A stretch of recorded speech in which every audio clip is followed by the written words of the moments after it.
Good morning, and thank you for joining us for part 3 of our 3-part co-occurring disorder series. This is the final part, promoting change for individuals with co-occurring disorders in supportive housing. My name is Crystal Soshin. I'm one of the senior training and consultation specialists here at Rutgers School of Health Professions, Department of Psychiatric Rehabilitation and Counseling Professions. Thank you again for joining us. Good morning, Washington, and hello from New Jersey. As always, we'd like to welcome you and let you know today's webinar is hosted by DBHR through the Washington State Healthcare Authority. This is an interactive training and we encourage you to ask questions and participate throughout this session. As always, the slides as well as a link to the recording of this webinar will be sent by email after the presentation, so stay tuned for that. Another friendly reminder, your audio and video are muted. You should be able to use your computer audio or call into this webinar. Feel free to continue to use the chat as you have been. To ask or respond to questions, use the chat and respond to everyone. So just making sure that it doesn't say host and panelists, but it says everyone. And then at the end, if you'd like to download the chats and save anything important in there, feel free to press those 3 dots and save the chat. As far as accessibility, as always, we strive to be as accessible as possible. Subtitles are on and available. To see those subtitles, press those 3 dots at the bottom or top of your Zoom toolbar. Press more and to show captions. Feel free to contact us with any accessibility concerns. Once again, this webinar is being recorded. The presentation and recording will be shared with you. So I'd like to get started with an activity. So if you were here for my first part, we did mindfulness, spot the difference. Last part, we just did a check-in. This time I'd like to do a little bit of a different activity, and I find this helpful as it connects to some of the skills we'll be learning today, as well as if you are someone who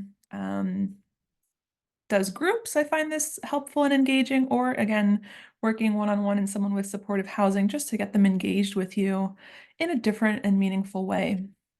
So what I'll ask you to do is to find a piece of paper and pen, pencil, marker, crayon, Sharpie, whatever you have, or use your computer, Word document, email, whatever that might be. And I'd like for you to write your name vertically from top to bottom. And I'll show you how that looks in just a moment.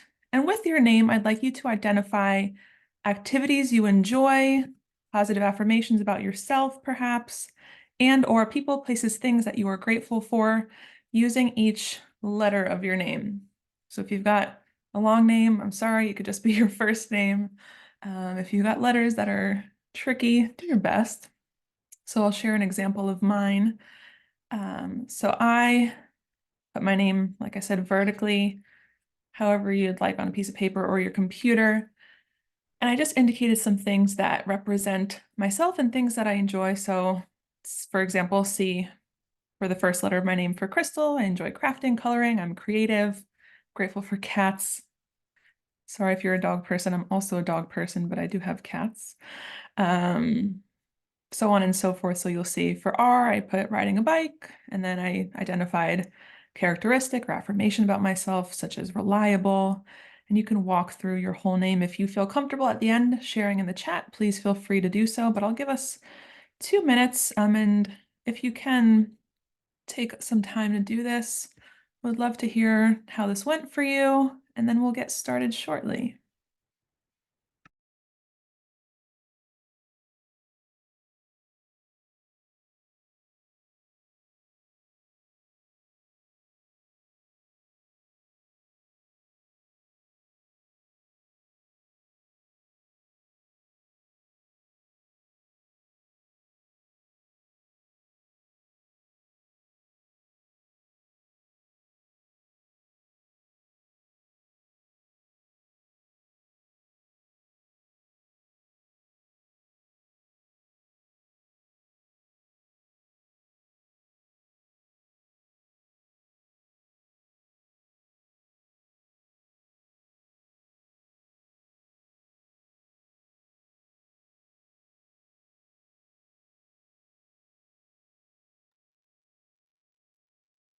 Really, no worries. If you're trying to do it in the chat, I think you might have to press see and then type your words and then shift and enter, or do it outside of here and do it in a Word document, and then you can copy and paste it in after.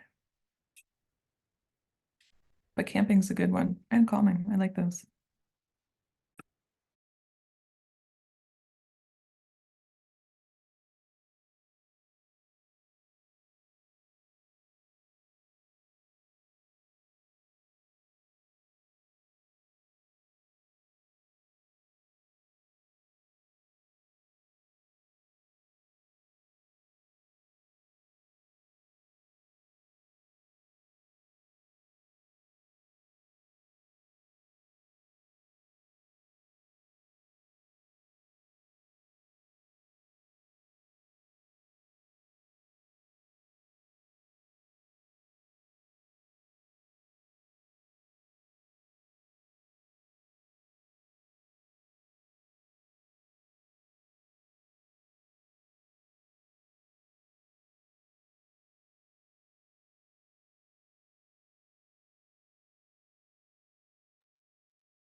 See, some of us are already sharing in the chat, so as you're finishing, feel free to do that.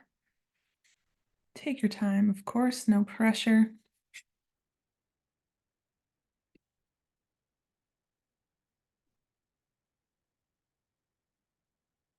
Christy, I like that you included recovery. And this helps us to see we're all a little creative in our own ways as far as coming up with words that make sense for us. And of course, I'm sure there's so many other activities that don't even fit into the letters of your name.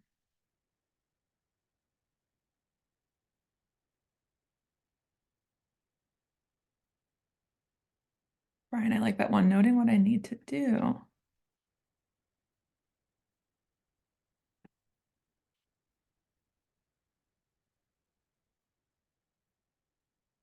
And Lise, I see zebra, the Z is hard. I had the Y and I'm like, I like yoga, but not that much. Tasha May, thank you for yours as well. Thank you, Brian. Thank you, Paul. Christy, I'm seeing lots in the chat. Talking, active, seeing. Try to see people for who they are. Humble. Around.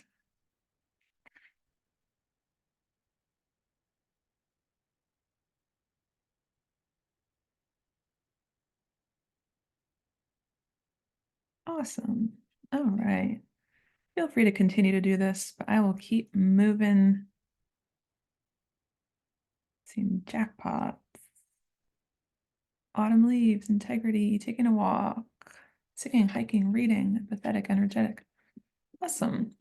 So I encourage you to do this with the people that you serve. I find this fun, again, for myself, or if you're in a group setting, especially with activities, because oftentimes people struggle with identifying activities. And so this is a little bit of a different way thinking outside of the box. And at the same time, sometimes people struggle with identifying things that really represent themselves, whether they believe these things to be true or not. Maybe there's time to, start it on the first day that you work with them, and then maybe in 3 months, take a look at that list together, maybe save it for them, and they can put it somewhere in a place that's important for them. See lots of animals. Young at heart, sassy. I should have put sassy. I'm a little sassy myself. Amazing, loving, wonderful. Okay. Thank you all. Appreciate that. We will keep moving. As I mentioned, this is the last part of our 3-part series on co-occurring disorders. So we hope that you've been enjoying it thus far. Hoping that you enjoyed that introduction activity. Let me know what that was like for you if you have additional comments or feedback, and what it was like just to take a moment, like I said, and really complete this activity. I try to be creative. Sometimes we're so used to doing things that are the same over and over and over and over. But this is fun, and I find this even helpful if you have the opportunity to use magazines or pictures, or someone's really creative and can draw. I put some of the images that connect with my words as well. So I hope that was fun for you as well. All right. So what you missed if you haven't been here for the last two parts, we talked about evidence-based practices as interventions for which there is consistent evidence and scientific evidence showing that it does improve individual outcomes, meaning that these strategies, these practices, these tools, techniques have been shown to work and they are effective. We know ambivalence is a roadblock to change. So if you remember, I had that visual with the two roads kind of peeling off to the left or to the right. And oftentimes we have individuals who are stuck in that place and unsure how to move forward. And we do know that motivational interviewing interventions and strategies, including ORs, so those open-ended questions, affirmations, reflections, and summarizing, can support an individual in increasing their engagement. We talked a little bit about cognitive behavior interventions, especially for those who are moving towards that action stage to really replace some of those unhelpful thought patterns. And we know it's so important to consider a person's stage of change when choosing an evidence-based practice or intervention or strategy. Because oftentimes we may find ourselves one step ahead of this person. And so it's so important to meet this person where they're at, as we know, and kind of riding this wave together with them. All right. And thank you for the others in the chat. I'm having fun reading some of these. All right. So learning objectives for today, we will take some time to understand a person's readiness to move into action and how to really support their change process, identifying some key aspects of social skills training, as well as ongoing recovery promotion strategies, what to do to support this person and to continue to move forward in their recovery journey. We'll take some time to highlight an overview of dialectical behavior therapy techniques, super high level overview. Doesn't make you an expert by any means, but I hope that those strategies are helpful. And if we have some time, we will apply those strategies to a case scenario. All right. So we are moving into action. So again, we spent a lot of time talking about engagement. And again, we could spend more time talking about engagement. But now we're recognizing this person might be ready to move into action. They're already in action. They're taking steps necessary, whether they're preparing to do that or they are already actively perhaps attending a recovery support meeting. Maybe they are looking into attending intensive outpatient programs or other partial programs. And so this person is actively making the necessary steps and changes to reach those goals of theirs and reach their recovery goals. So what does it look like when someone is ready to move into action? How do you know that this person is ready? What tells you that? Or what do they say that tells you that they're ready?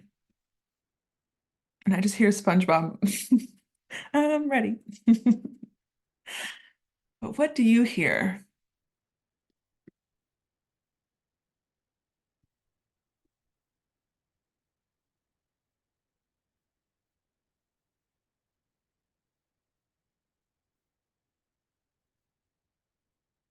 See, a desire for change, actually amassing supplies needed for the action.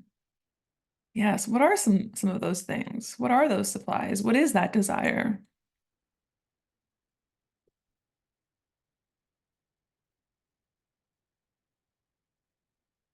What else does it look like when someone is ready to move into action?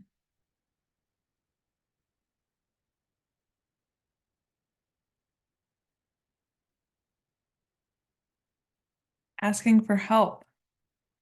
They start taking the lead.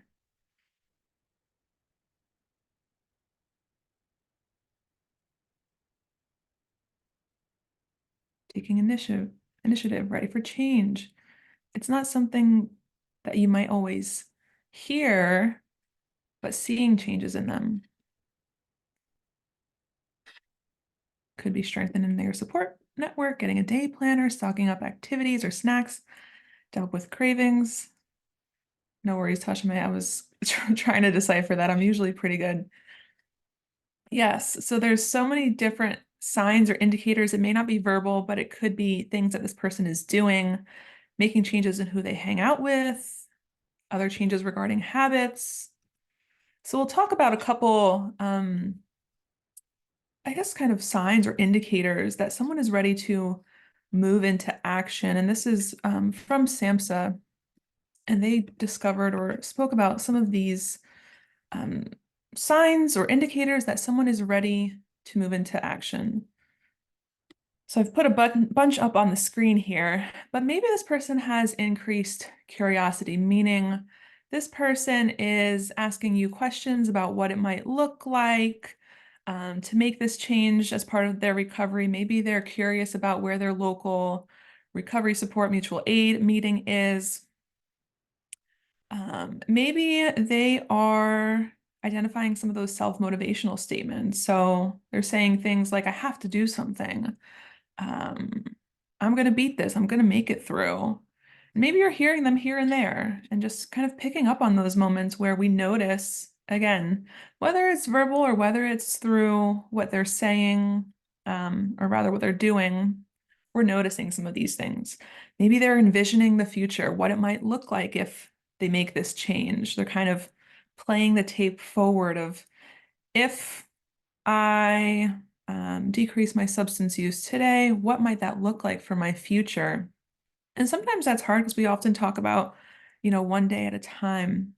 Maybe this person is experimenting. They are trying different types of self-help groups. They are trying different types of recovery support meetings. Maybe they're going to an AA meeting, an NA meeting. Maybe they've found an ACOA meeting, adult children of alcoholics and dysfunctional families. Maybe they have some relational trauma, so they find that to be more helpful. Maybe they're working on cutting down or engaging in some of that harm reduction strategies. But we want to really acknowledge that this person is ready for this change. So even kind of sharing with them, I can see that you're ready to make this change. How would you like to do that? What do you think you need to make that change? And so with that, we often talk about a change plan worksheet, and this might look familiar, or there's so many different varieties of this worksheet. So feel free to tailor and adapt as far as what feels best for the person you're working with. The first part is the changes I want to make. So when we're working with someone in recovery, we're exploring what immediate changes they want to make at this point. And again, this is someone who's already has a sense of commitment and motivation. They're beyond thinking about it. They're ready to switch into doing something about it. So maybe they're listing specific areas or ways that they want to change, whether that means starting a new behavior. Maybe they want to Tasha May's point, start being engaged in programming. Okay, so what's out there? What do I need? What kind of support do I need? And you always want to follow up with the most important reasons why. And this is in the person's own words. Why I want to make these changes. Why are these changes important to this person? The steps I plan to take in changing. So maybe this person needs some resources in order to find what program to attend. Or maybe they are acknowledging, where they are at in their current supportive housing environment, may be increasing some of their triggers. Maybe perhaps they're living with a housemate that is also engaging in substances and how difficult that might be. We know that housing is very difficult to find. And at the same time, are there other ways that this person can take steps to change? Does this mean setting boundaries? Does this mean being out of the house more? And absolutely, Lise, this would help with personal growth. The ways other people can help. So even if you think about if you've ever completed a safety plan for anyone, oftentimes we talk about personal triggers, how other people can help, what skills that they have. So what other people are out there and how can they support me? And then I know this plan is working if I go to program, if I smoke 6 cigarettes instead of 7 cigarettes, if I have whatever that might be. How does this person picture this plan to work in their own words? Some things that could interfere, so we know that no plan is perfect. But what things might get in the way? Maybe, again, this is a housemate who is using substances. Maybe this is being across the street from the liquor store. As we mentioned last time, we are often supporting individuals who might be in supportive housing that is across from the liquor store, the bar, the vape shop. So helping this person to anticipate some of those things that could get in the way.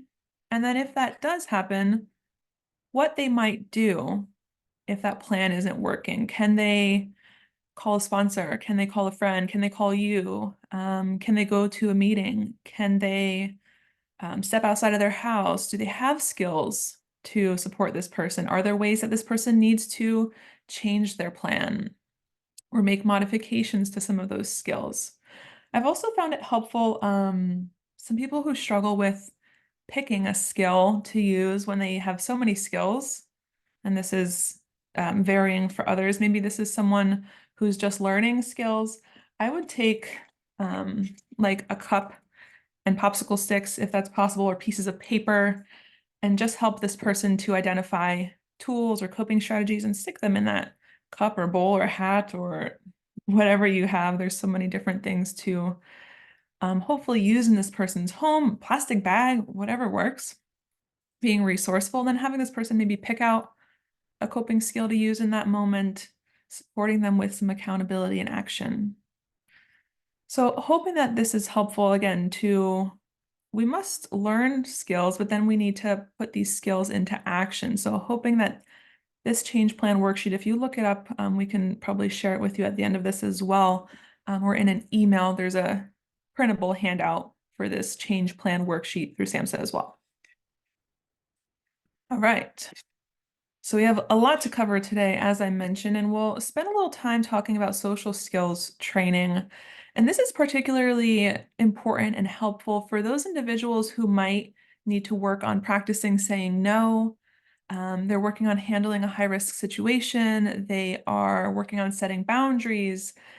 Maybe they are working on asking, someone mentioned asking for help. Maybe they want to ask a friend to go to a meeting together. They want to ask you for support. They want to ask a neighbor for help. However that might look, a lot of what social skills training does is to help this person navigate some of those situations.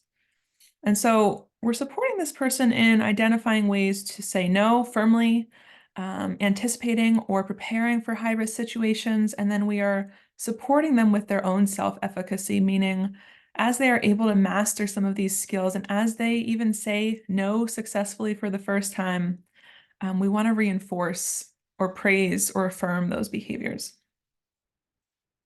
Okay, so the first part of social skills training, you may have heard of many of these terms. We talk about modeling. What does it mean to model a skill?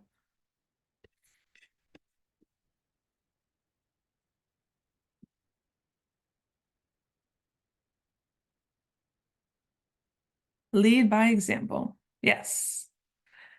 And chances are everything that you do is modeling in some way, shape, or form.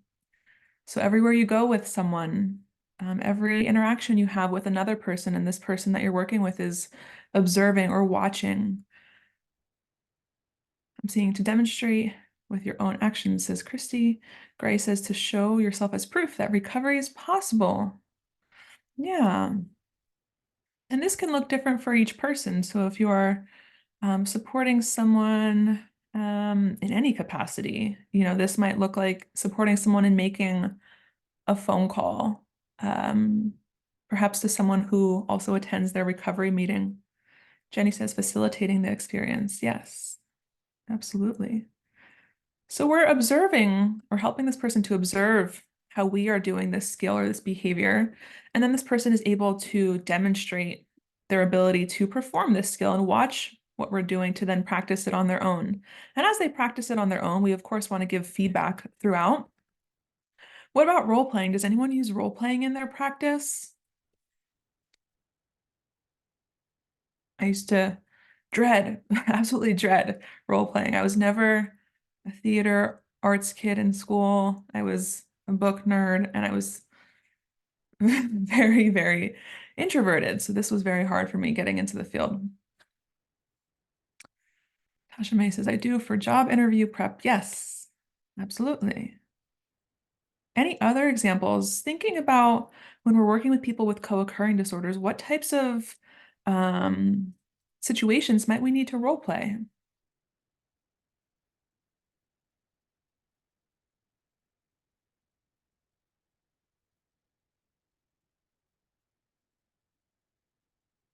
Christy says saying no to an offer of substances, running into people from their past, Tasha May. Christina says how to say no when offered drugs. Yes. Maybe saying no to going to a family gathering, being offered alcohol at a family gathering, being offered to engage in substances with a cousin, friend, peer, neighbor, whoever that might be. Talking to future landlords and property owners, yes, especially in supportive housing. I mean, we underestimate the types of skills that we need to effectively live independently, and those are absolutely some of the things we need. Walking into social services offices, yes, absolutely intimidating for sure. Role-playing a safety plan, learning to say no. Yes. I know even thinking about this ties in with both modeling and role-playing, but thinking about again, calling someone, let's say you're even calling the Social Security office for the first time. I know that we may think, okay, I can do this for you quicker, and we want this person to be able to eventually do it on their own. So rather doing for, we're doing with. And so maybe we're calling the first time, we're taking notes on what that experience was like, we're modeling how this might look. Maybe this person then writes down some questions to prepare for next time. They're able to do it on their own. And at the end, as I mentioned, we're always providing feedback, praise, affirmations, validations, whatever is most helpful for this person. Advocating for their needs, yes. Calling on speakerphone with them works well, even if they don't talk themselves. And hopefully then having this person to understand or observe how this conversation is going, and then eventually be able to do so on their own. Identifying needs and boundaries in a moment to be able to respond strategically, proportionally, and tactfully. Excellent. All right. So we want to share an example of steps to support someone in a refusal request. So again, this is saying no, as we mentioned, to maybe someone who's offering substances, saying no to a family member gathering. Maybe this person is setting some strict boundaries, saying no to someone they see on the street across from their house, however that might look. And this, I think, is different depending on person's culture and a person's comfortability. But the social skills training textbook talks about it in these 4 steps.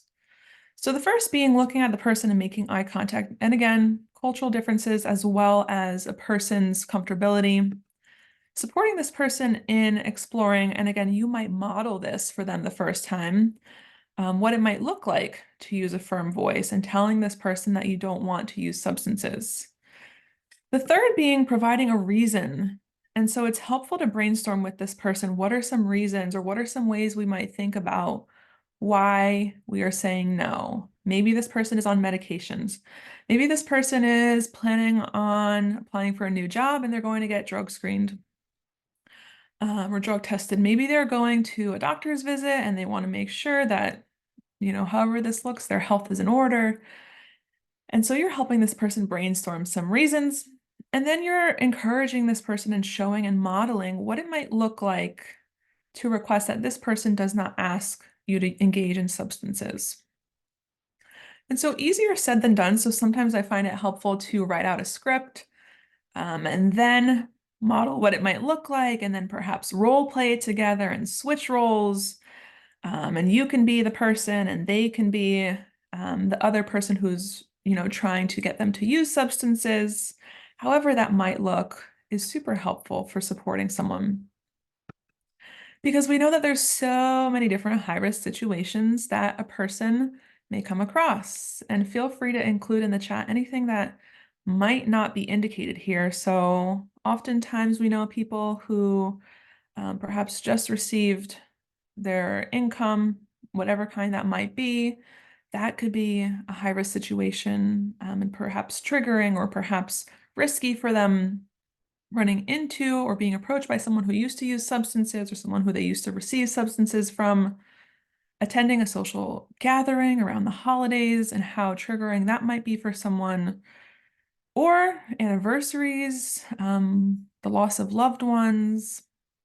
That's always a really big one. Being asked to use by a person this person has frequently used with before, or being asked by if this person is now attending day programming, There's individuals who may be engaging in substances and now they're being asked at program. Christy said recent success at something, so providing a feeling of entitlement to celebrate. And that's a really good point. Sometimes we forget that oftentimes when people want to celebrate, perhaps the celebration means engaging in substances or having a drink or however that might look. Tasha May says, oh my goodness, on the 1st to 10th of the month, the drug dealer circulated a permanent supportive housing building I used to manage. Yeah, so sometimes we're noticing we can't control these things, but what can we do to support this person now in navigating this high-risk situation? So the environment is contributing to this person's potential re-engagement in substances. And so what can we do to help this person find a sense of control? Chrissy says, or they've had a hard day, feel like they've earned it. Yes, so now we're justifying and minimizing and saying, you know what, I'll just have one. So there's, again, so many different situations. And Tasha May, it's like you got one step ahead of me there. So you read my mind. When we're thinking about those high-risk situations, any of the ones we mentioned, being bored, being excited, having a great day, getting a job, experiencing cravings, what are some, oh no, that's okay. What are some possible solutions? Now is my question. How can we support someone in handling these high-risk situations? What are some things that we've turned to support someone? Kevin says, finding positive hobbies. Tasha May, having a plan for fun, money, daily activities. Yes, there's so many great handouts on structuring your day. So if you're working with someone and maybe I'm a big fan of worksheets and I'm a visual learner myself, so I find it helpful to bring handouts, not every single handout that you ever learned in your whole lifetime, but bringing something to help this person structure their day. So from 9 a.m. to 10 a.m., maybe that is when this person is waking up, and that could be the most triggering, or they're experiencing the highest sense of cravings or urges to use. What can we do in that time? Having a separate account that's hard to access, finding new support groups, call someone for support, change the location. Yeah, walk a different path. I shared that poem last time, I believe, of walking a different path and what it might look like to walk a different way, find a different place. Easier said than done. And yes, when you already have something on your schedule, it's easier to say no. I have plans. Yes. Think about that even for yourself, like adding something onto your calendar, maybe from 3 to 4, I'm booking myself to complete my notes. And that's when I'm doing documentation and I cannot be bothered. But we know things happen. Encourage social connections and support. Yes. Maybe this person needs to also, for thinking about if they have money, if they need to work on finances, do they need a representative payee? Do they need someone to hold their money? Do they need to find an alternate route home if, again, they're across from that liquor store? All of these things can be quite helpful. So we talk about so many different ways to support someone, especially in handling this high-risk situation. So again, this textbook really outlines when we're working with individuals and handling some of these high-risk situations, we want to be as detailed as possible. So we're almost painting this picture of what it might look like when we're experiencing a high-risk situation. And so the first word, again, describing a trigger to a high-risk situation. We've spent a lot of time exploring and identifying possible triggers, things that might be risky, they might be potentially leading this person to engage in a substance. Who might this person see? Who might this person run into?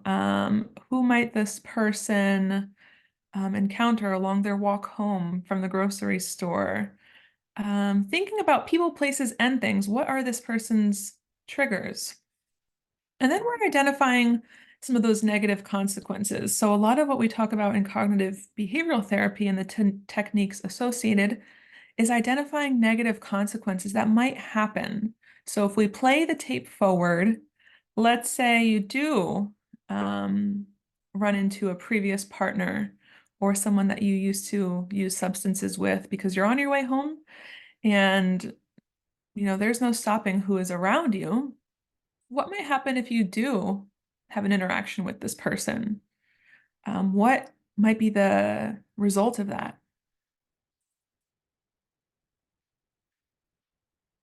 And then we want to help this person explore the last time they use substances. So this can be helpful when we're thinking about if someone does re-engage in a substance or recently engaged in a substance, thinking about perhaps the last 24 hours prior to that use or prior to engaging in that substance. See, David says having a standard no thank you response. Yes. Maybe practicing saying that quite often, especially when we're working with people who have likely an extensive history of trauma. It might be so difficult to not people please and to not fawn and to not, say yes to this person. But we're thinking about where this person was, who this person saw, maybe what they were feeling, what they were experiencing. How were they feeling right before they engaged in that substance? What were they doing right before engaging in that substance? What happened after that? So maybe this person's, if we're thinking about people who experience hallucinations, maybe this person has auditory hallucinations. And when they drink, they're able to quiet the voices. So the last time that they drink, their voices were quieter. And so now we're acknowledging, okay, you were feeling really distressed by the voices. So now we're going to recognize what can we do instead? So what might we be able to support this person in identifying as a way to replace this behavior of engaging in a substance? So every time we take something away, we want to be able to replace it. If we're taking something away and never adding something on top of it or an alternative option, this person is left probably feeling more uncomfortable and distressed than ever. So what are some other examples of effective coping skills to handle a high-risk situation? What are some of those tools that you pull out of your toolbox and you add to the person that you're working with toolbox? What are some go-to skills as a whole?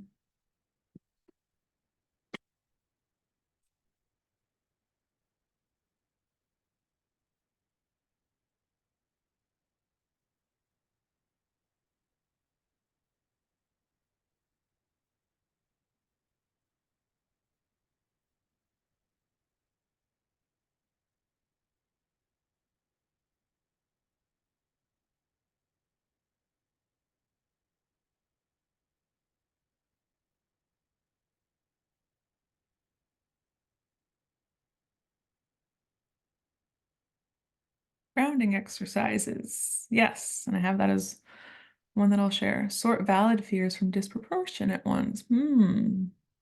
So maybe challenging with logic and reason and maybe um, what might be irrational or illogical or it may be logical to this person, but how can we kind of separate those two? Breathing, recentering their thoughts, sometimes analyzing facts versus fiction. Yes, absolutely. And this is so individualized to the person. I see practice breathing, parasympathetic activation exercises. Yes. Play the tape through. Yes, absolutely. So I've only listed a few here, and we'll talk more in just a moment about some specific ones. But maybe you're supporting this person in attending a meeting. Maybe you're supporting this person in grounding strategies or techniques. So this might be mental grounding or physical grounding. So grounding through space. Someone mentioned, excuse me, using the five senses. So what you see, feel, hear, smell, touch, taste. Soothing grounding might look like offering encouraging statements to this person on their own. So now they're saying things to themselves, or you're saying things to them, and they're practicing saying, I am a good person, and I'm just going through a hard time right now. Mental grounding, I really like category games. So I always have sticky notes in hand, paper, and I will write. Again, this is depending on this person's comfortability, skill set, ability level as well.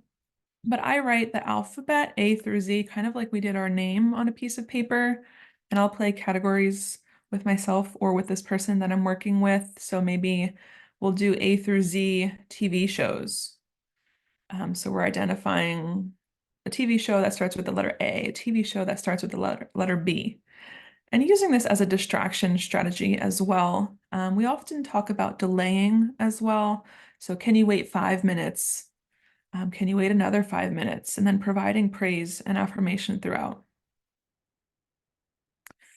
And we'll talk in just a moment of some other strategies. Again, it is a bit of trial and error. What works for this person may not work for another person. What works for you might not work for them.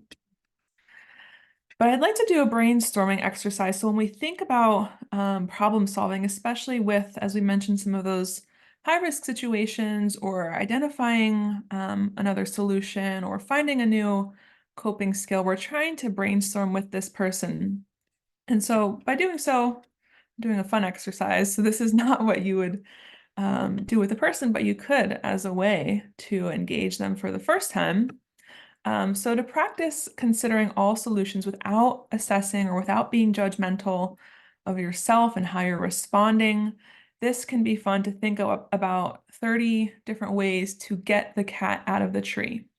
So I'll encourage you to put in the chat, think of as many ideas as possible without making judgments about them, without if they feel silly, if they feel like an impossible solution.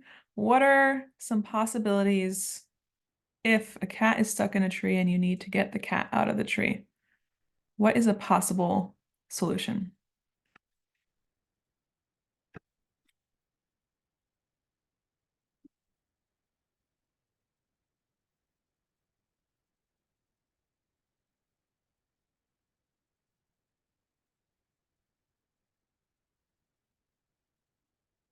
Food, milk. I know my cat is an indoor-outdoor cat, so I'll shake a bag of treats. Christy says offering treats, ladder, cherry picker if available. Spray it with a garden hose. Create a safe space, lay a blanket down with their favorite food. So you're like baiting them. Your food's down here. And Nikki says, climb the tree and get the cat down. Yeah. If you've got that kind of physical agility and skill set, more power to you. Find someone who's not allergic to cats like I am, because cats can sense apprehension, fear. Yeah, so maybe if this person is fearful, the cat is running further up the tree. Cat claws do not always allow them to climb down easily. They can climb up, but down is a challenge. Ask for help. Call the fire department, call the firefighters. Someone has once said, cut the tree down, rescue the cat with a helicopter. So we've heard some interesting things. But needless to say, there's 101 options. Get a ladder, use a sweet voice to welcome the cat. Hopefully it doesn't attack. Yes. So there's so many different ways to think about possible solutions when we have a problem of, and this example was getting the cat out of the tree. Get a ladder, yes. So when we talk about problem solving with someone, we want to do this in the same way. We want to help this person define what that problem is. In our situation, it was a cat was in the tree, but helping this person to be as specific and as concrete as possible. So maybe this person is wondering, where can I go out to meet people who are sober? Okay, that's the problem. That's the question that we're working with. And now we are going to consider all the possible solutions, and you'll see this acronym scale. There's always an acronym for everything. So consider every single possible solution, brainstorm everything, just like we did with the cat in the tree. And sometimes you'll have individuals who might say things like, well, I'm just going to fail and I can never make a friend. I can never find anyone everywhere you go. There's alcohol. People are always using substances. But you're letting some of those things go and you're supporting this person to then assess the best solution. So if they told you a possible solution of going to the bar across the street, maybe that's not the best solution, but they've told you 50 other possible solutions. So now you're laying out a plan. Okay, think about every detail. Whatever might this plan look like? What do you need to be successful? And then this person is experimenting and testing it out. What do they need to make sure this plan goes well? Did the plan work? If not, what can we do differently? What can be fixed? What can be improved? I see an example of meetup groups. You can offer solutions for this person, encouraging this person to think of anything on their own for the first time, and then absolutely sharing some possible strategies. So again, using this as a way to let go of judgments, there might be so many possible solutions, and supporting this person with putting solutions on paper. I like using whiteboards if you have access to one. Sticky notes, I'm always a fan. And then placing them all around on a wall. Like if you're in someone's house or in their apartment, if you're identifying all the solutions, and if you feel comfortable using paper and sticky notes, maybe putting them on the wall, and then as you are finding the best one, taking other solutions off the wall. So many different ways to do this, and being creative with the person that you're working with, knowing what they might enjoy most. All right. Moving forward, as we are promoting ongoing recovery, formally, this was often referred to as relapse prevention, but I prefer and have tried to use myself promoting ongoing recovery. Again, whatever is most helpful as far as language, which we talked about in the first session.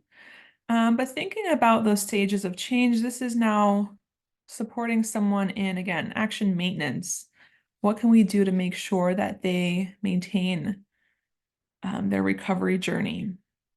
So we'll take a look at the WRAP plan.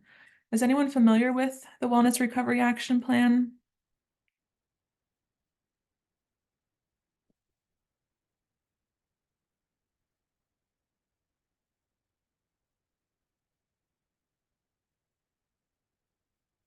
Yes, yes, I have two of their books, seen it before. Wonderful. If not, stay tuned. So Dr. Mary Ellen Copeland, the WRAP guru, creator, connoisseur. There's also a WRAP for addiction as well. I don't know if it still exists, but I think it does. I've been able to get some of the books as well. There are some free, entirely PDF versions, which we can share with you if you don't find it. But what WRAP plans are really are ways to support someone in maintaining their recovery through their own words. So you'll see these 6 different categories, and this is how the plan is developed. So you want to do this with someone when they're doing well, not when they're engaging in a substance, not when they're actively using substances in that moment, but perhaps in a moment where they are able to think a little more clearly, they're able to provide you with some insight. And so when we talk about the first step is that daily maintenance list. So describing what it looks like for this person when they feel well. When this person is having a difficult time or a hard time, it might be challenging to identify what it looks like when they feel well. But you're supporting this person in identifying what might it look like when I'm doing well. How will other people know that I'm doing well? As we kind of did before with some of the other strategies, you're now helping this person then identify triggers. So maybe this person's triggers include a friend or a housemate or someone that they're living with brought home alcohol, is using substances, and you're seeing this person is seeing the substances in the home. Again, the beauty of working in supportive housing, if you are someone who is in supportive housing, as these series are tailored for, is that you can literally go into a person's home and notice the environment and help this person to increase their awareness and identify what is triggering to them if they're living with another person. Early warning signs. So, what is this person perhaps feeling? Are they anxious? Are they feeling unmotivated? Are they isolating? Are they not attending appointments? What tells you that this person might be at risk for re-engaging in substances?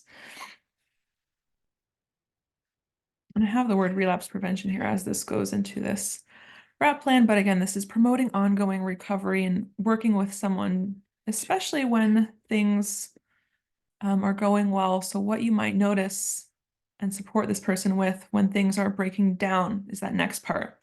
So maybe this person now has intense cravings or urges to use substances. Maybe they're sleeping all the time. Maybe they have increased suicidal thoughts or behaviors. Voices are getting louder. And so then you're supporting this person in identifying a crisis plan. So this includes this person's supporters, and the plan is broken down into all these details, so you don't need to memorize everything. But you can help this person walk through each step of this crisis plan. And then post-crisis planning, which is so important, especially when a crisis happens. Maybe this includes what this person might need. Let's say they did re-engage in a substance and perhaps they need to engage in a higher level of care.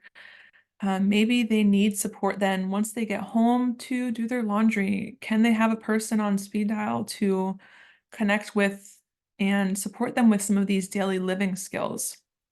There's so many different variations to this. And again, the handout goes right through this. So we will share that with you in an email as well. I'll make note of that. And I think I do have a link at the end in our resources as well.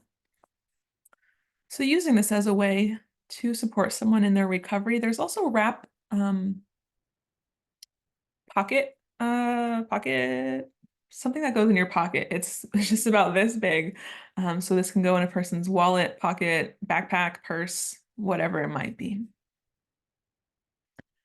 All right. Any questions so far? Because I'm going to transition my favorite part, which is DBT, dialectical behavior therapy strategies. I know I'm zipping through lots of things here. Any questions?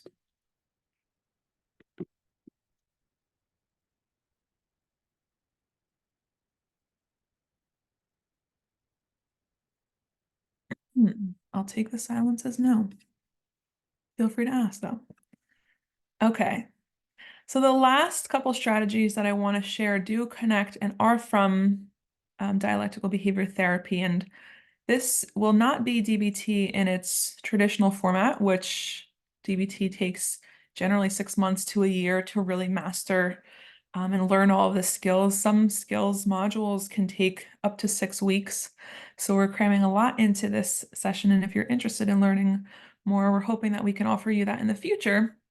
But for today, just a high-level overview of DBT.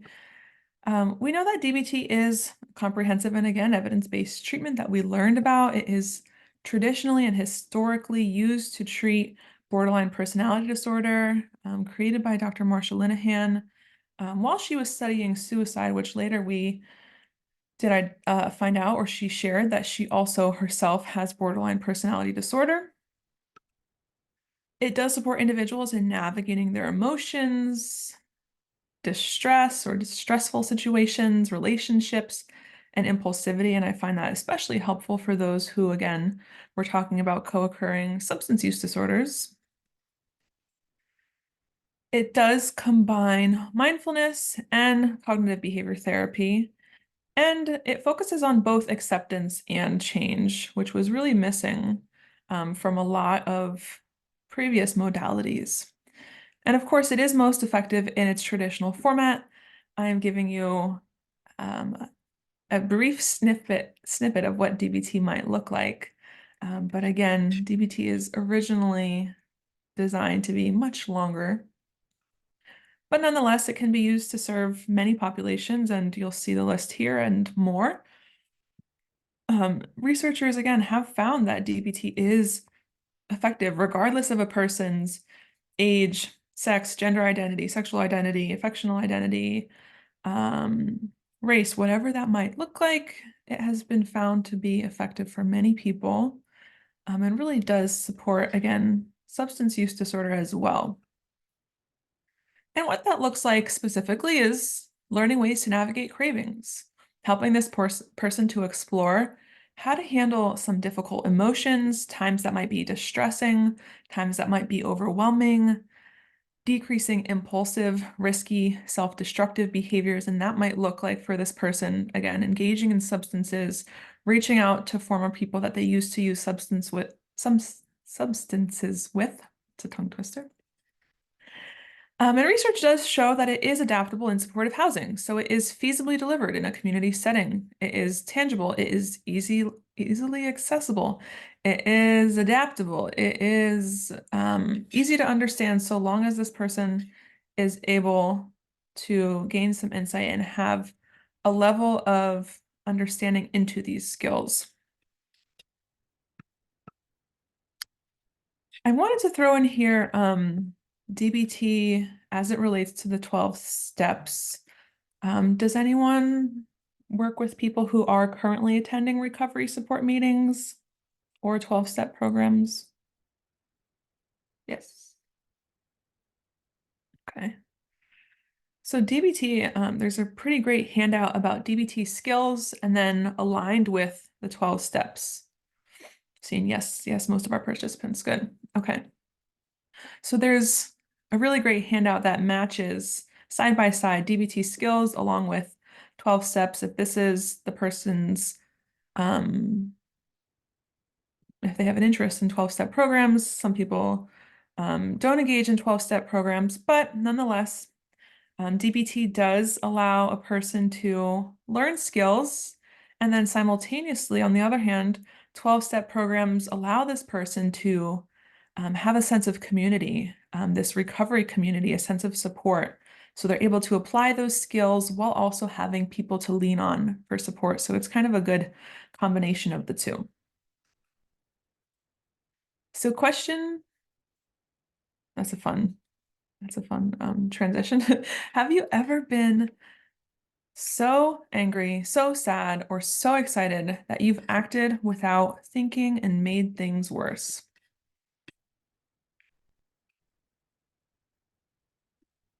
See, definitely all the time.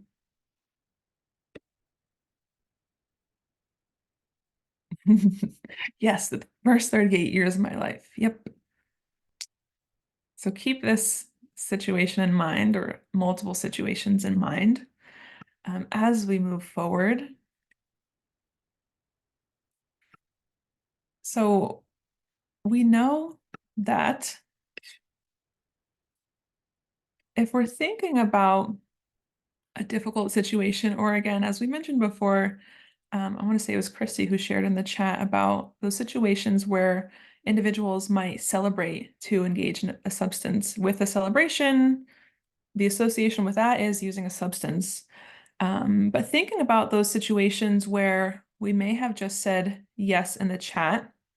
So where do you think you were on a scale of 1 to 10? 1 being the bottom of this scale, meaning the least intense, least heightened emotional state. You're pretty calm down here, up to 10. 10 being the most intense, the most distressing, the most difficult feeling of an emotion. Where do you think you were at on a scale of 1 to 10 with that situation you just thought about?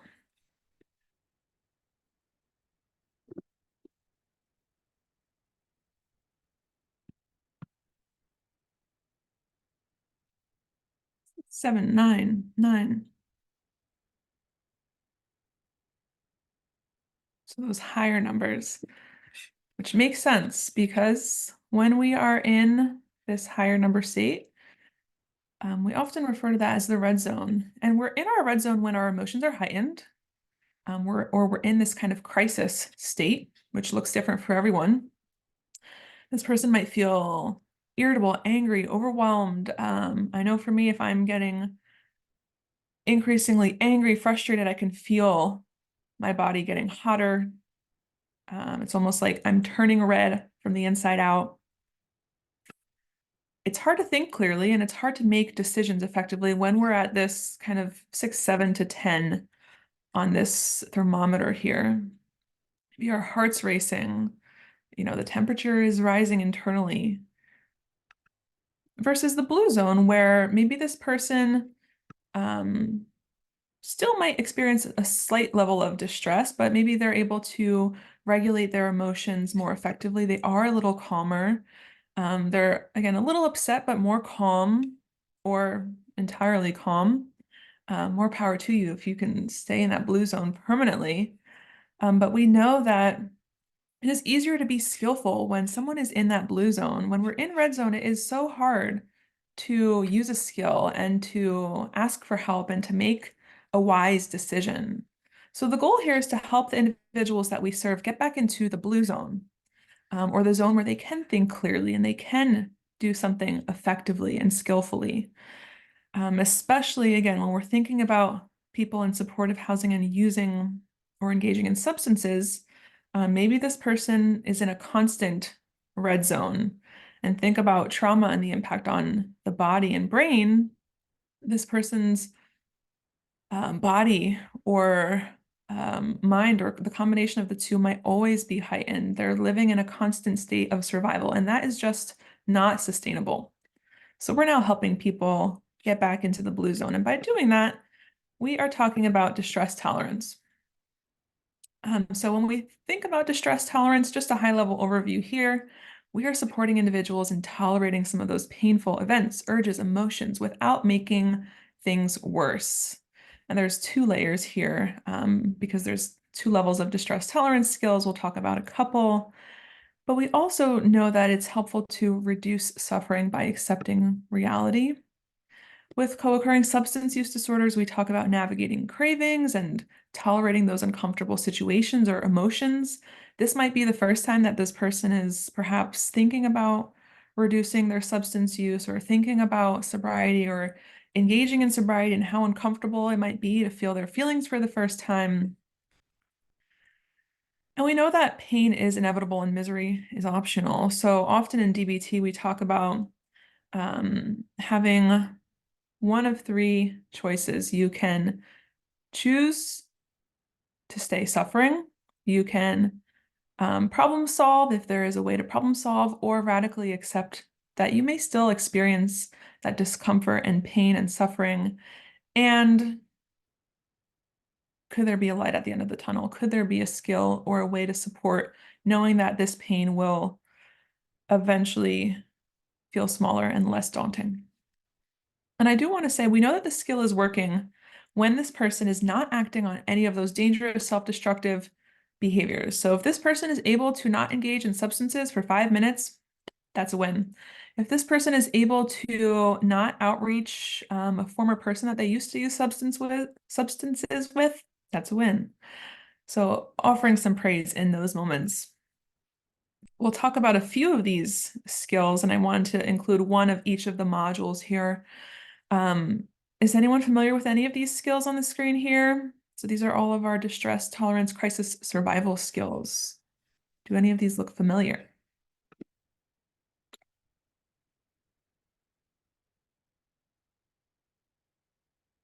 Secure, yep. 5 senses, pros and cons. And maybe even just by reading it, we know what that skill might look like. Okay. If you don't know any of these, no worries, because we'll talk about a couple. So I've included an image of some of the things that I like to do as far as thinking about distress tolerance and using the skill distracting with wise mind accepts. So you'll see accepts is the acronym here, just that I want to focus on. We won't specifically talk about all of the skills, but I find this helpful, especially when someone needs support in promoting that ongoing recovery. We want to support them with distracting, and not to distract forever, but when that emotional pain is so overwhelming and so distressing that maybe the problem or the situation can't be solved immediately and they need to distract. Maybe there's not a way out of that situation, but they can distract. So if you recall in the beginning, I gave you that prompt to think about activities that align with the letters in your name. And the first part of this acronym accepts is activities. So we're supporting someone in identifying similarly, activities to distract. So maybe this looks like focusing on a task that needs to be done. I like the New York Times Wordle and mini crosswords, so I put that in here. Maybe it's reading a book. Maybe it's engaging in a sport, going for a walk, listening to music. There's so many different activities that you can support this person with in distracting. Contributing. So maybe this looks like volunteering, helping a friend, calling a loved one, writing or making this person a card. If this person is very crafty and creative and has the means and ways to do it, could they crochet or knit or sew something for a loved one? I'm a big fan of baking. I will bake my heart away. So maybe this means baking for someone that they know or someone on the job or whoever that might be. Comparisons, and this might be challenging, but thinking about a time when this person might have felt differently, um, especially a difficult time. So was there another time that was so difficult and this person made it through? Distracting with emotion. So experiencing a different emotion. If this person is experiencing sadness, could they watch a comedy? Sometimes it's not that simple. And we know that. So maybe this looks like I'm so opposed to scary movies, but could that produce a different feeling for this person? We don't want this person to go to their Spotify and listen to every sad song they've ever heard in their whole life. Instead, thinking about ways that they can feel a different emotion. Pushing away, and this might look like pushing away something physically or mentally. So I included this image of files because I like to think about putting some of those thoughts um, into a box and putting them in the closet. You might have this person write down their thought, whatever it is, as it relates to their urge to use or urge to call a former partner, writing it on a piece of paper and putting it in a box and putting it in the closet. Distracting with thoughts. So with other thoughts, maybe this means singing a song. Maybe this means uh, counting bricks on the wall. Maybe this person um, can distract in other ways, like counting backwards in threes. And there's so many different options for this one. The handout actually gives really great examples of how this might look. And then with other sensations, so distracting with taking a hot or cold shower, holding ice, listening to music again, listening to loud music. Um, there's also a lot of research about tapping. If you are someone who is trained in EFT, that can be helpful as a way to help this person distract. Again, so many different options here. We've mentioned self-soothing with the five senses, and I would love to hear from you all some of the things that you do to self-soothe as it relates to these five senses. So I've included a couple for myself and ones that I've found helpful when supporting others. So we're looking at these five senses. So sight, sound, smell, taste, and touch. Maybe this means helping this person look at the stars, looking at nature, being more mindful to surroundings, listening to music, maybe the smell of a favorite soap, lotion, candle, favorite food, soothing drink, being mindful of this person's relationship with food, but are there things that offer comfort? Um, Christina, I also include something similar, petting your dog, cat, emotional support animal, touch of a soft fabric. However this might look for the person, we also talk about creating distress tolerance kits to have with this person. So if this person is going to a situation that might be a high-risk situation, could they bring some of these items? Could they bring something that they know is comforting? Could they have a song on their phone that they can turn to if they need for support or, again, soothing? We often recommend sour candies, and I'm sure you've heard that before. Sour candies quickly shift a person's kind of senses. I think they still exist because I've seen them on Amazon. If you've ever had Warheads, super sour, um, or I want to say Frank's Red Hot, and that's hot sauce. But what I mean is Big Red gum. So that cinnamon gum really shifts the senses for this person. I see other examples, petting my dog, yoga, listening to music. Yes. So all of these things can be quite helpful in supporting someone. Other skills when we talk about include mindfulness. So mindfulness really is supporting a person to experience reality as it is, and maybe noticing some of those thinking patterns that do contribute to their substance use. Mindfulness is not clearing every single thought out of your head because that's impossible. We have so many thoughts a day, but it is bringing awareness back into the present moment. And so with DBT, there's different types of mindfulness skills, and we'll talk about one of them. But there's Wise Mind, which talks about the states of mind, mindfulness what skills, so what you do to be mindful, and mindfulness how skills, how you be mindful. And mindfulness how skills, I'll share this example. One mindfully is one of the skills. So have you ever, and I may have shared this before, asked this before in another webinar, have you ever left your house to go to an appointment and you were completely on autopilot that you have no idea how you even got there? Maybe you're wondering, did I just run through a red light? Did I take the right turn? Somehow you made it there, but you're really on this kind of highway hypnosis. And yes, I know it happens all the time because we are just so driven to go from point A to point B. We know how to get there. And this happens in other moments in our lives. But with One Mindfully, what we're helping individuals with is doing one thing at a time. And this supports them with many areas of their life.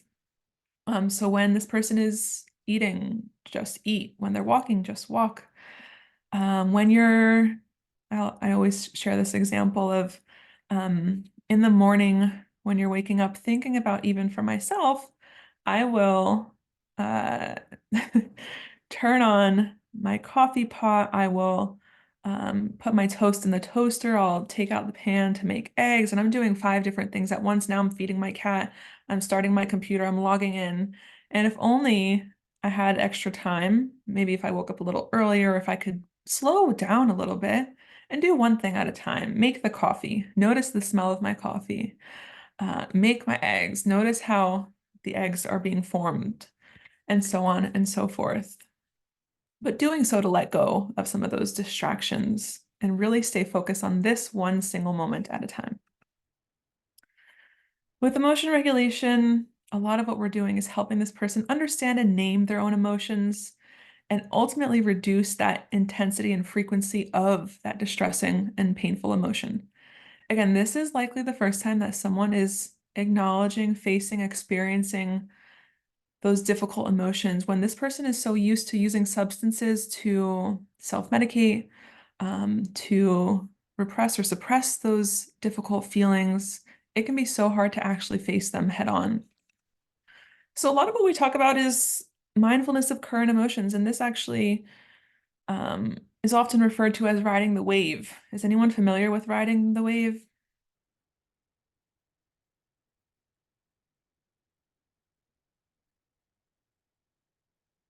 And if not, I'm about to tell you what that looks like.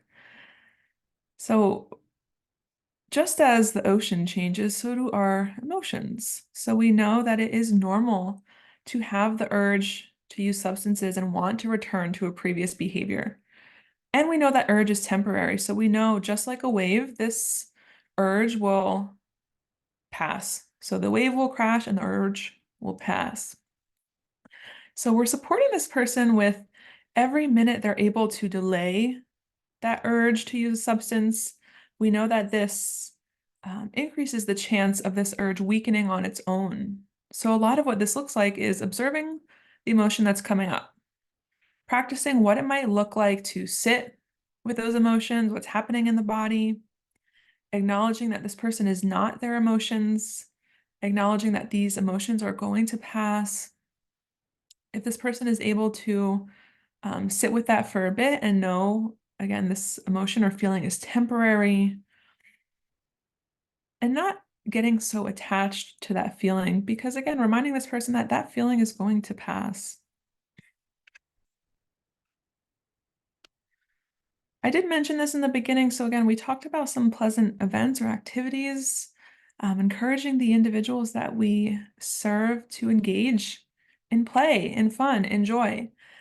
Planning pleasant events in advance, trying to do one a week, encouraging this person to identify some of those things, whether it's through that activity we did in the beginning, whether it's through this list. There's 225 lists of pleasant events that Marsha Linehan created on this emotion regulation handout. And I've included a couple here that's from that list directly. So taking care of plants, riding a bike, going hiking. There's options for things that are not costly, no cost at all. Some that do have a cost, of course. So keeping in mind what this person is able to do. But it's so important that people in recovery are learning ways to do things without a substance. We know that the world around us, um, everywhere you go, you can access substances. You can run into someone who uses substances, and it can be so hard to go everywhere when alcohol is being served everywhere. So supporting this person and finding other ways to find joy and play and excitement in their life. The last brief overview that I'll cover is interpersonal effectiveness, and this really just talks about teaching a person how to improve and maintain those relationships with others. So it's supporting someone in being skillful and getting what they want or need. It's also helping them to maintain their self-respect, create balance in relationships. And so I included this list of questions that I think can be quite helpful when supporting someone. So asking this person and exploring with them, do they have people who they can engage in fun, sober activities? Do they have people in their life that they can learn from? People that they can talk to about their personal concerns?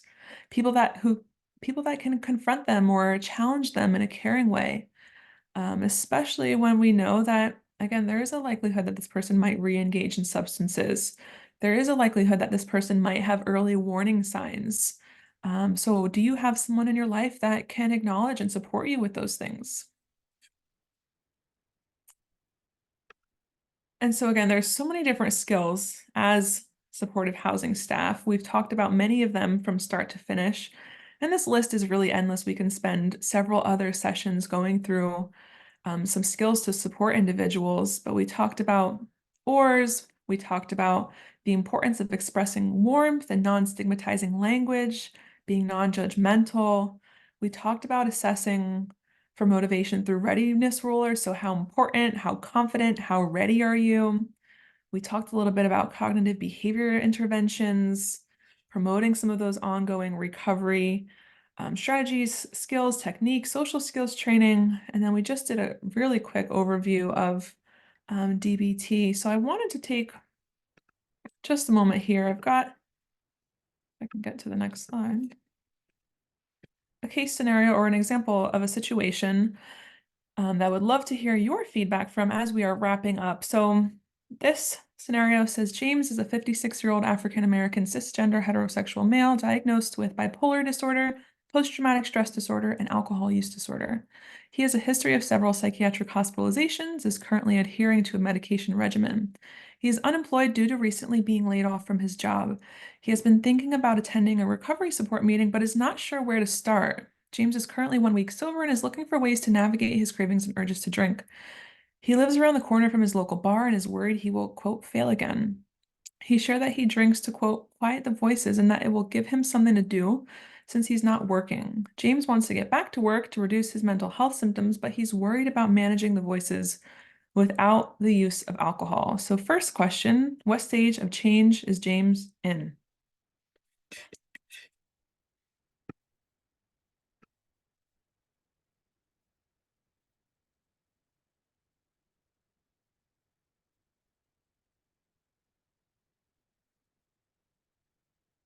See, Christy, you're so ready and eager. Thank you for that.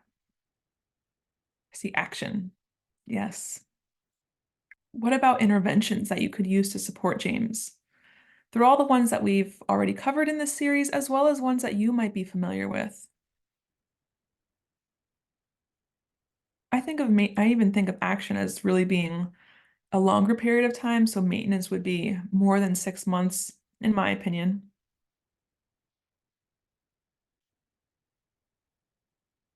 What are some interventions that you could use? How would you work with this person? What resources are available in your county to support this person?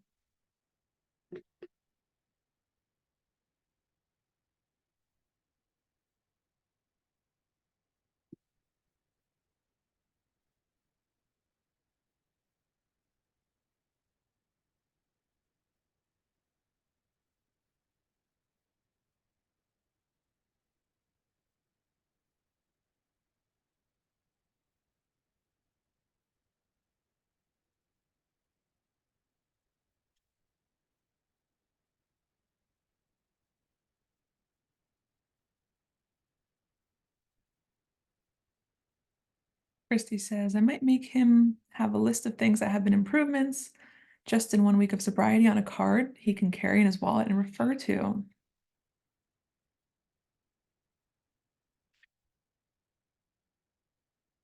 Tasha May says, well, I would immediately get him involved in job search activities and networking groups. Since he mentioned wanting to go back to work, I'd also find out if he has any spiritual interests, get him to connected to groups that might assist him with spiritual or religious approaches to quieting the voices. Yes, maybe that's something that he wants to explore if that's of interest to him. Thinking about the 8 dimensions of wellness that we covered in the early stages. Maybe you explored with this person in the beginning that spirituality is important to them. Sarah says treatment centers and 12-step meetings are available here. I would recommend those and make that information available. And Tasha May, if it's of interest, of course. Yes, absolutely. So maybe you're now supporting James with some of those small steps. Maybe you're using that change plan that we talked about. What does he need to do? What might it look like? What are some skills he already has? Maybe he has activities that he could engage in that he's already enjoyed in the past. So many different options here, but ultimately we're supporting James in his ongoing recovery. And this might look different from all of our approaches, but always aligning with the person that we're serving. So thank you for some of that feedback. I also like to include thinking about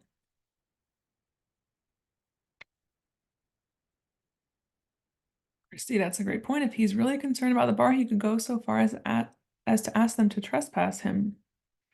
That's a creative option. And even thinking about when he's using language like, I'm afraid I will fail again. Maybe it's exploring some cognitive behavior techniques. How can we navigate those thinking patterns? Jason says I would connect the client to additional mental health and support groups to help the effects of the voices, connect with client with employment, assessing job skill, passion. Absolutely, yes. So many different ways that you can support this person. And it's a matter of exploring, like, where does this person want to start first? What steps do we need to take? A NAMI group might help too, absolutely.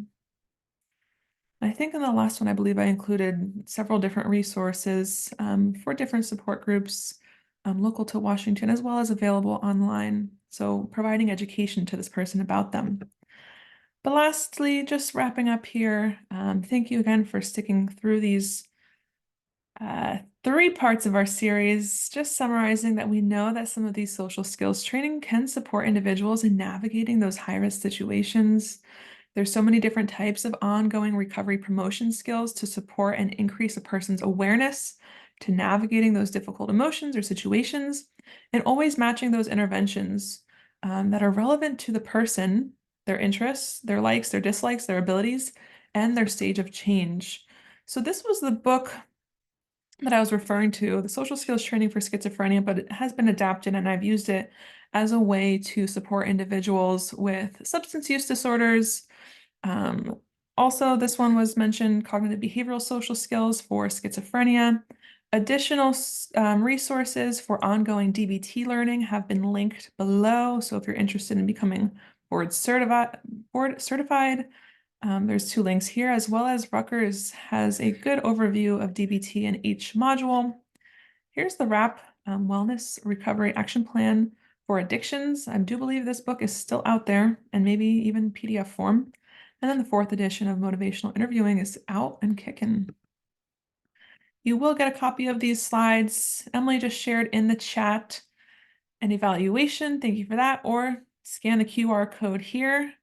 But once again, I'd love to thank you for being here with me through these 3 parts of our co-occurring disorders series. I do hope to see you again.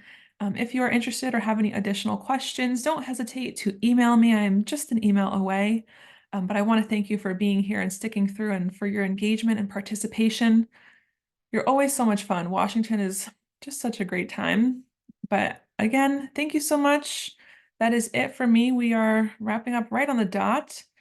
And here again is that QR code. So thank you all. Wishing you a wonderful rest of your week and hope to see you again. Take care. Thank you, everyone.